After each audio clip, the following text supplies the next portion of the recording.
Hello and welcome everyone to the Compassion Film Festival's special quarterly event film screening of Walk with Frank.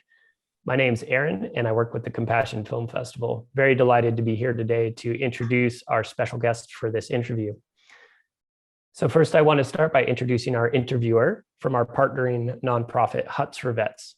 Paul Andersen, he is the founder and executive director of Huts for Vets, which is an organization that's serving our veteran community through wilderness therapy programs. Paul is a journalist, book author, historian, and wilderness guide. He's been a professional writer for 40 years. He's written books, newspaper and magazine articles, and television and film scripts. Paul has led multi-day seminar programs at the 10th Mountain Huts on nature and society for the Aspen Institute and serves as its chief nature and cultural guide. He founded Huts for Vets in January 2013 and attends every trip. So welcome, Paul. Thank you for being here with us. Also, thank you for your service to our veteran community and those beyond. Thanks, Aaron. Next, I'd like to introduce our filmmakers, Ryan and Matt Mayers. Ryan Mayers is an Emmy award-winning filmmaker known for various film and television projects, including shows for Oprah Winfrey, MTV, BET, and A&E Biography. So welcome, Ryan Mayers.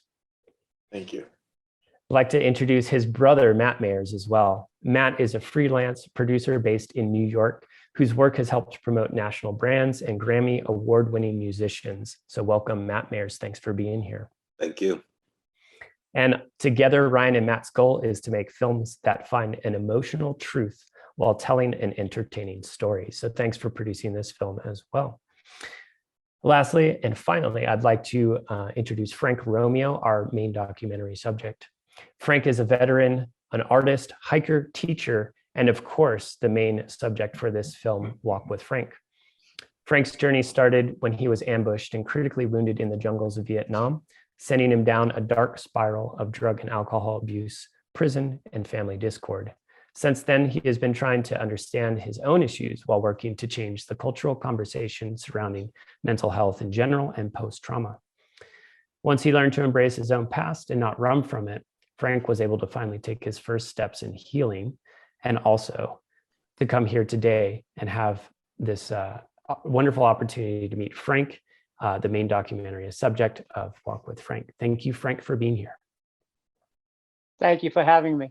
I appreciate it. Wonderful. So now I'll turn it over to the capable hands of Paul Andersen as he interviews filmmakers Ryan and Matt Mayers and documentary subject Frank Romeo. Thank you all. Thanks, Aaron. So, Frank, first of all, it's great to meet you, even if it's virtual. Watching the film, I feel like I know you already, but who came up with the idea of walking across New York State? How did that come about? I have been teaching PTSD, traveling around the country, teaching PTSD for 30 years. And each time I had an event, everyone embraced it. The message was getting out there, but I was limited in my scope. And so I decided to create curriculum based on it. And again, I increased my following and got the message out with keep the conversation going and talk about mental health and veterans issues. Then to increase it even further, I decided that I would get attention as I'm getting older. I'm 73, and as I'm getting older, my time is limited to get this message out. So I decided to raise more awareness and get more attention on the subject matter. I decided to walk across New York State and embrace the veteran population, to focus on living in homeless shelters, focus on the mental aspect and the issues of veterans, not just today's veterans, but all veterans. And throughout the documentary, we have interviews with all age veterans, and we share their story. So this is a great example of one person making a decision that affects the lives of thousands in a positive way. Frank, did you have any idea of how many people you would touch on this journey?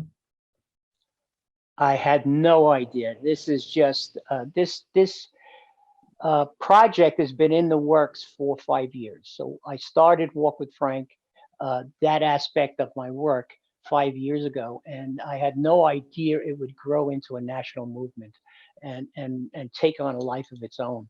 And with that and the people that we came across, I mean, it blossomed, it mushroomed into an amazing event, and it's continuing to grow, as with us being here today.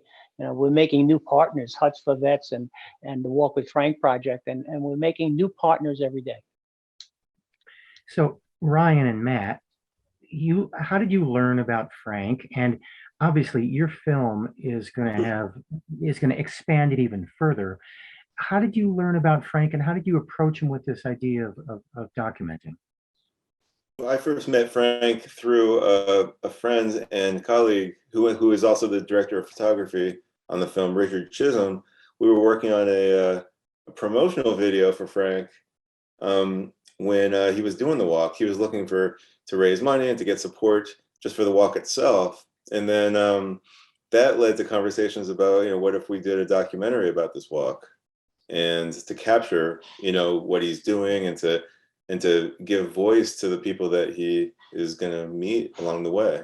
And we put steps in place. I talked to Matt about possibly coming on board to help us out. It takes a team to get a project like this done. Like Frank knows, it took a team to help just with the logistics of the walk itself, and we knew we couldn't. I couldn't do it on my own, so Matt came on board, and we kind of split duties. Neither of us could spend the entire 3 months with Frank, so we took turns kind of traveling to different places he would be, and that's kind of how it started. We didn't know what it was going to turn out to be, or how it was going to. And on a personal level, we weren't like, it's not like we were setting out to make a movie about mental health. We knew we wanted to make movies. We've been making movies for years and really try to gravitate towards subjects that have a positive impact on society. And we met Frank. I mean, we really connected on a personal level. We just really hit it off, became friends very quickly, which is important. Something like this, we're going to be spending that much time in such close quarters for making this documentary. But getting into it, we didn't really know much about the issues at hand. We didn't have a lot of veterans in our family or close friends that we knew that dealt with these issues. So for us, it was a real eye-opening experience. We went in as filmmakers, and we came out of it really as part of this movement, and continuing to help Frank to the end. I mean, this is our mission now, and part of it is just what we experienced along the way, and getting to know these personal issues. It wasn't like attacking mental health just as one big subject. It was really finding, dealing with the mental health issues of each individual person. And I think that's what distinguishes this project from a lot of the things that are out there dealing with mental health. Frank's whole mission is, looking at your personal journey individually and treating it as such. So getting to know these veterans and feeling, honored to have them share their stories with us on camera, we feel, sort of obligation now to get those voices heard. And also, not being veterans, it was a really unique experience to be able to, have insight into, what veterans deal with, and to meet veterans, and to really, have a little bit of, experience that most civilians won't have, is those inside looks at what these homeless shelters are, and what veterans are dealing with, and what PTSD really, is. I mean, from a civilian perspective, it was an honor to be able to go on that journey with Frank. So are both of you civilians and haven't served in the military? That's correct. Yeah. Okay. Well, same with me. And I think look at the balance on the screen here: 3 civilians, 1 veteran. In the U.S. today, 1% of the U.S. population serves. Frank, I'm just curious about your view of that sort of imbalance in the service of country.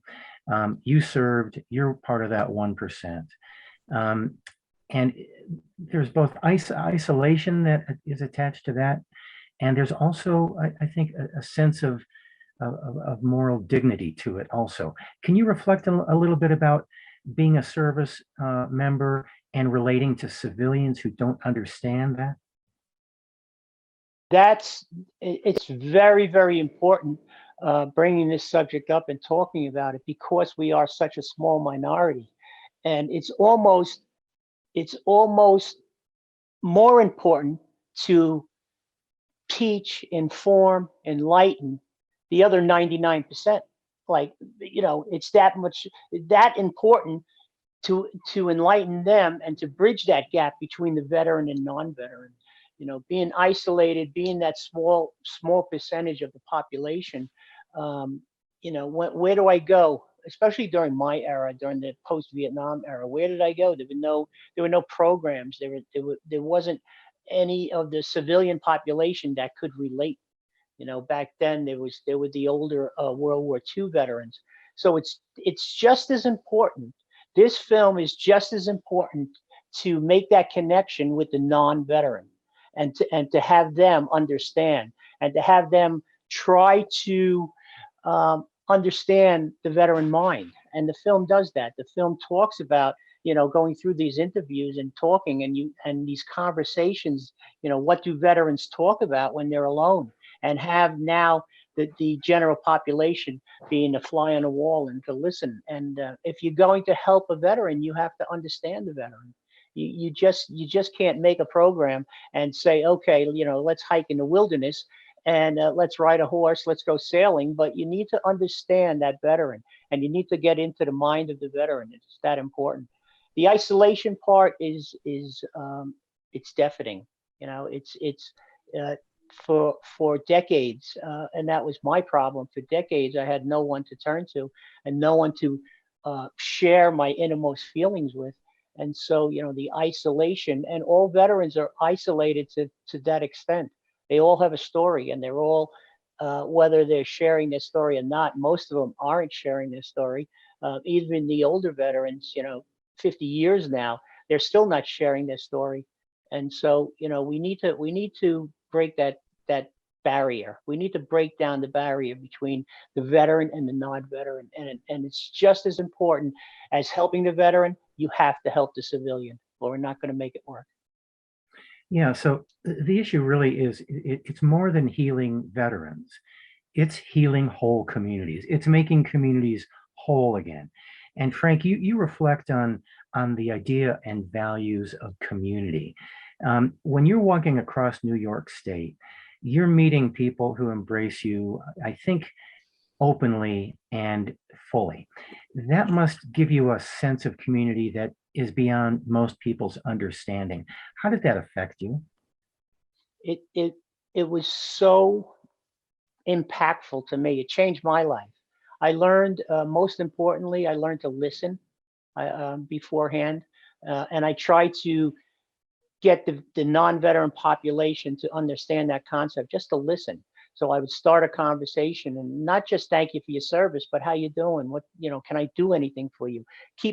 We've adopted, the team, the Walk with Frank team has adopted the mantra of keep the conversation going. And that means not just thank you for your service. It means, how are you? Can I do something for you? Tell me about, what's going on in your life. Just a simple conversation. And more times than not, they'll open up and they'll share their story with you. If they choose not to, that's fine. But you have to give them that opportunity. And on the walk and meeting all these people, and listening to their story and making them part of this Walk with Frank team. We walked away with not just an interview, we walked away making a lifelong friend. We're in communication with homeless veterans still to this day. A lot of times when we do a program, we'll invite homeless veterans to come in and speak to an audience and share, what happened in their life. They weren't born homeless. They didn't strive to be homeless. They became homeless. And what event in their life transformed that? And so we incorporate everyone we meet along our walk, our journey. We've amassed, when we talk about the Walk with Frank team, it's not just the three of us here.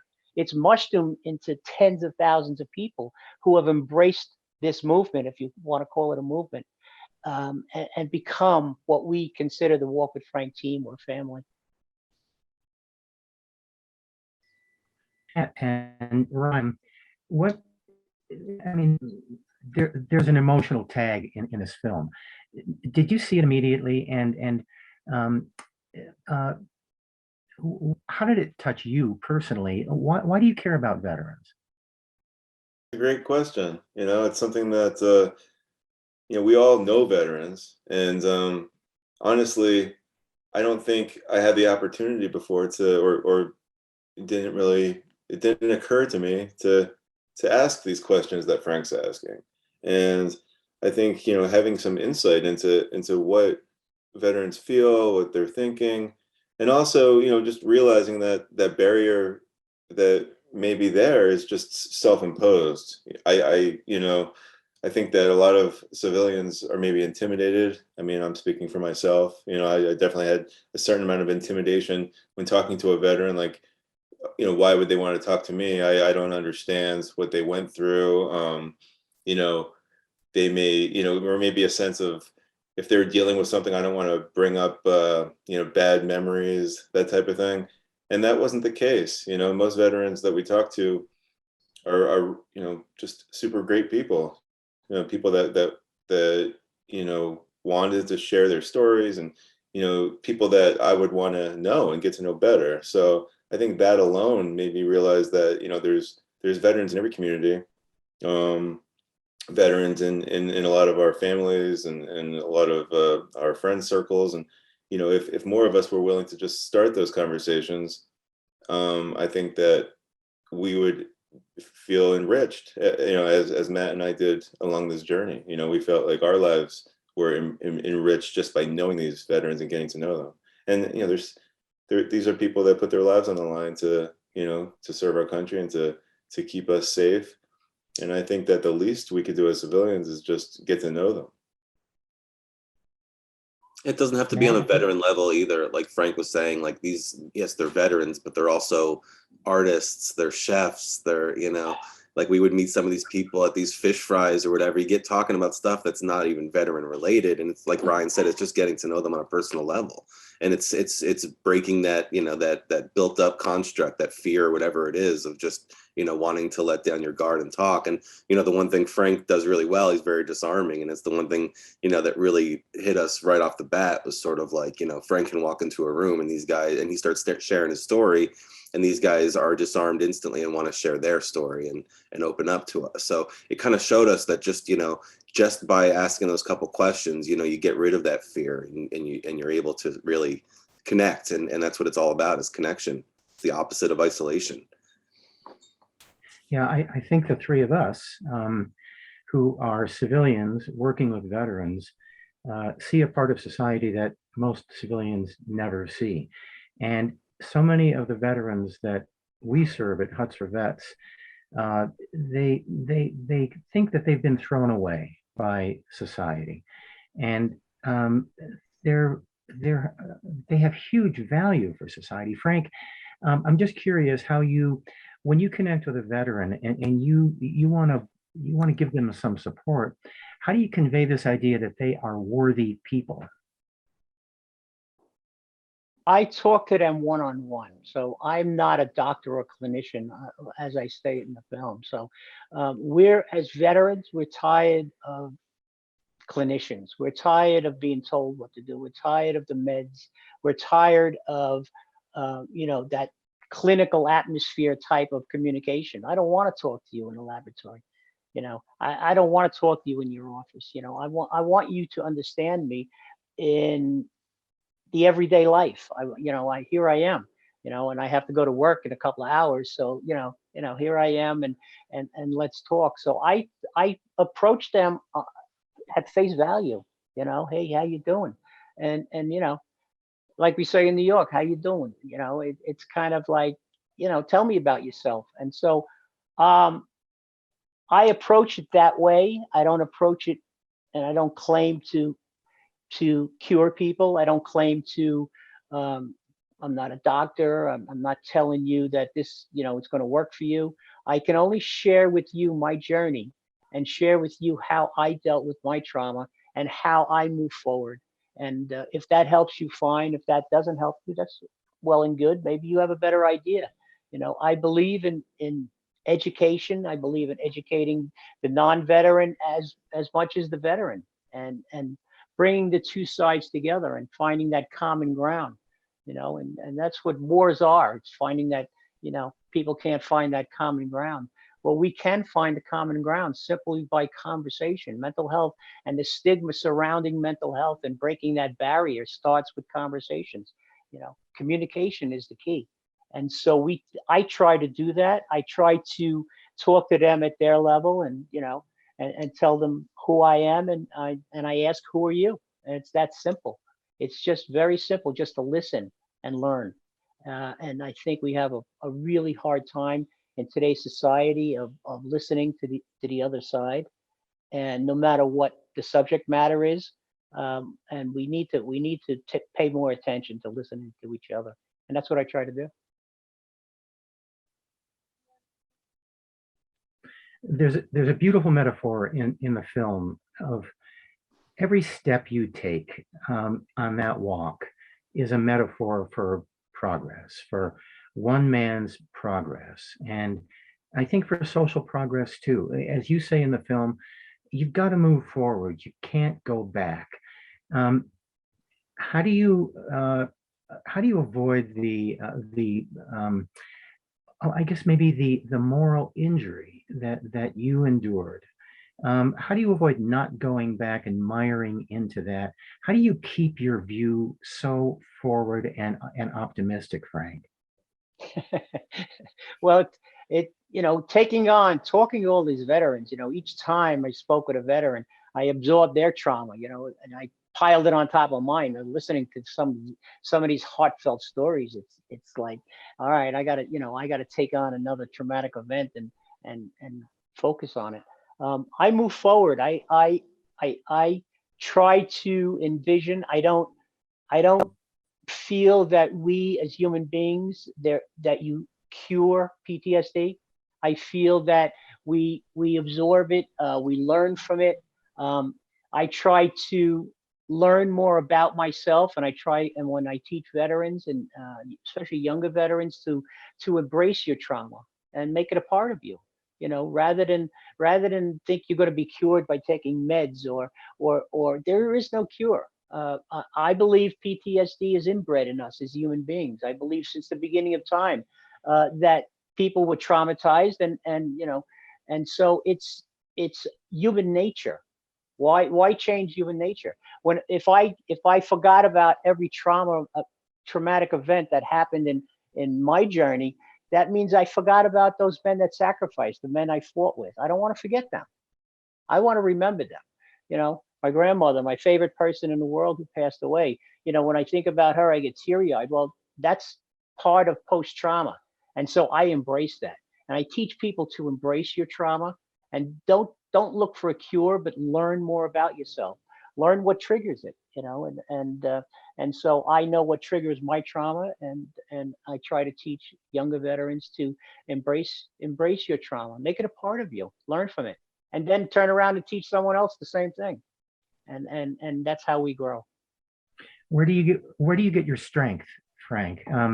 You've got to have a deep reservoir of self-confidence and belief in the future. Where do you get that?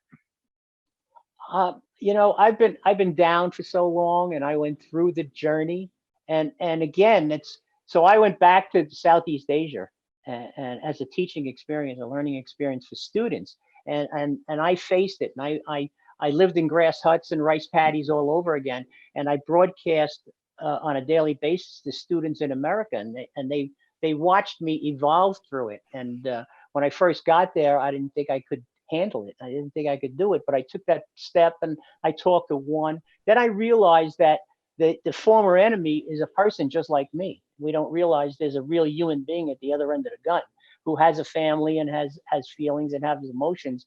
And through policy and egos, that we've been put in this position. So I learned from that, and I learned that we're all the same. We're all, I feel that, If we could just simply embrace whatever it is, it doesn't have to be war. It doesn't have to be a veteran. It could be the pandemic.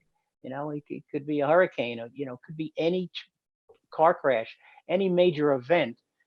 If you learn from it, you gather strength. So if it didn't kill me going back to Southeast Asia, it made me stronger, and I draw from that.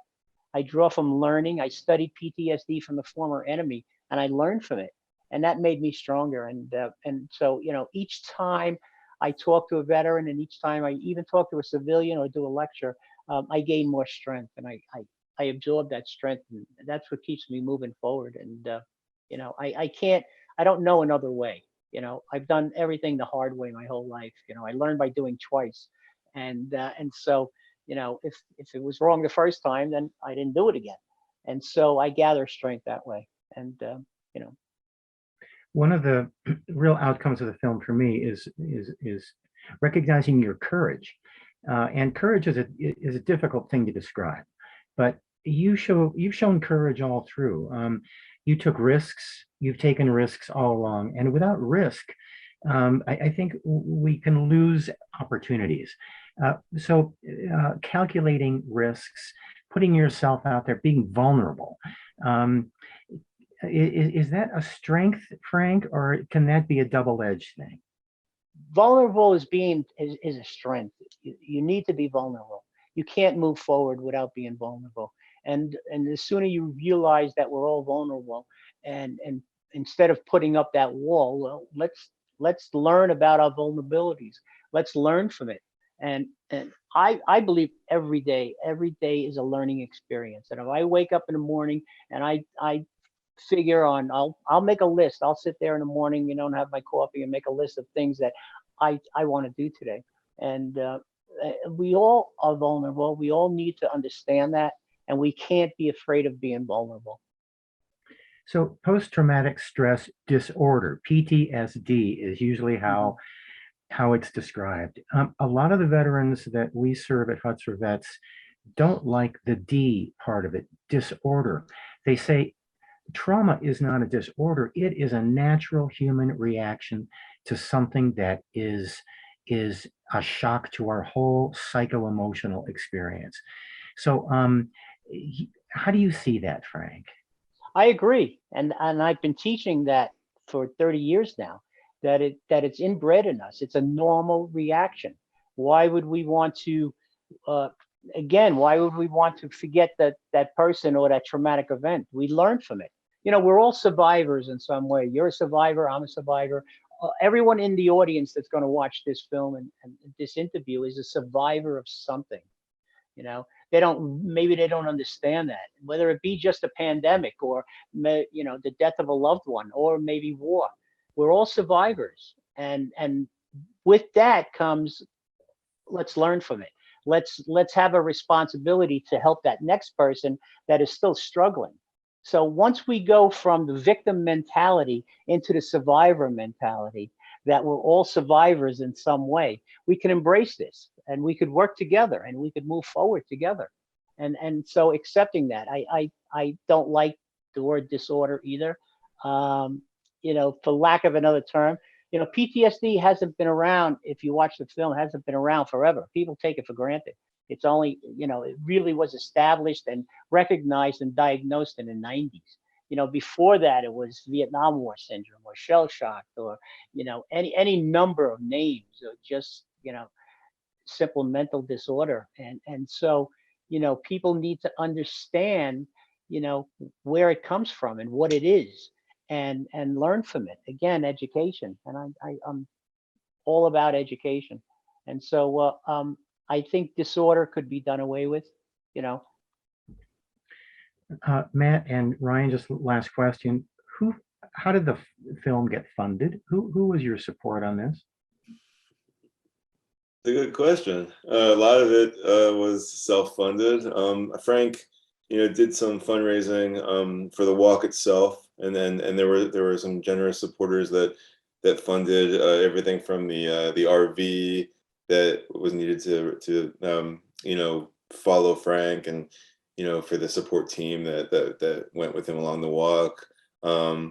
but yeah, we're still, we're getting ready for a PBS broadcast, which is going to happen in this next year, and we're looking for funders to help with that, and we're still looking for some funding to help with the post-production process, which is still continuing. I mean, the film is finished, but the distribution and marketing and all of that to get the film out there, that's just beginning, really. So and like any independent film, you do what you can, your heart's in it. So, we made it happen, the best we could. And, sometimes that was just, working with what we had, or just, trying to squeeze what we could out of the budget. But, like I said in the beginning, our hearts are in this. So, whether it was going up to Buffalo in freezing cold weather, or driving up to meet Frank, or, we were all in this together. So whatever had to be done, whether it was just us filming for free for a weekend just to get the shots. The budget, I'm sorry, the budget is really a metaphor for the film. Make it work. Yep. Whatever it takes, make it work, make it happen. And that's it. And that's exactly what we did. We made it work.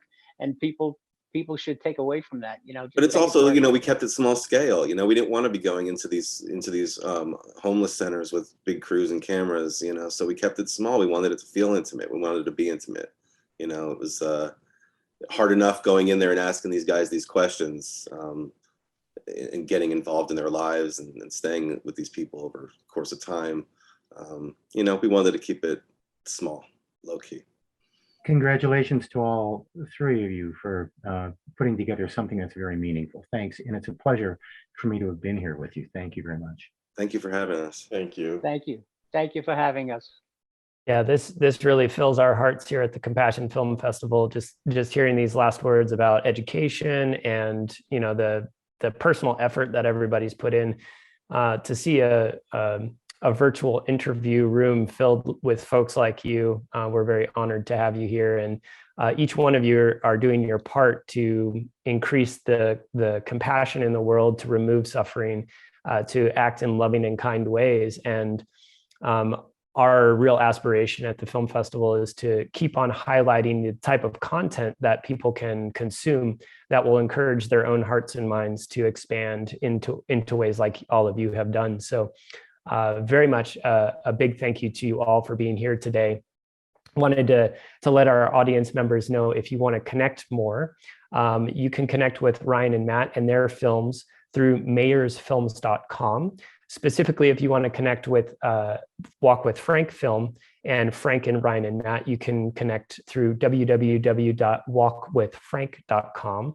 And then for Paul, thank you so much for your efforts with our veteran community and Huts for Vets, providing wilderness therapy in a really healing way. If you want to connect with them, it's hutsforvets.org.